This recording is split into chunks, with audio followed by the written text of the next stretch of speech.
বাসে তুলেন না। মাননীয় চেয়ারম্যানের পক্ষে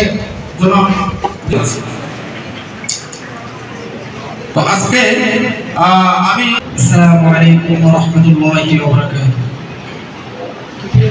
يسبحون بحمد ربهم وقضي بينهم واتقوا ربهم إلى الجنة زمرا وقالوا الحمد لله الذي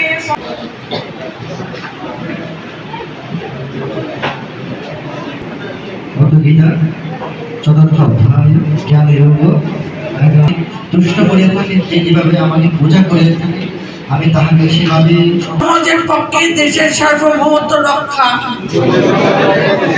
প্রশিক্ষণকে কাজে লাগিয়ে উদ্যোক্তা হব।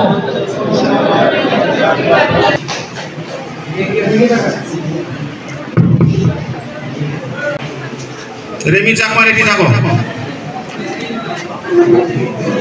ইউরোপিয়ান ন্যাশনাল পপুলেশন ফান্ড একটা রিপোর্ট পেশ করেছে 70% বা তার তাদেরকে সুসংগঠিত সুশৃঙ্খল এবং দক্ষ জনশক্তিতে রূপান্তরের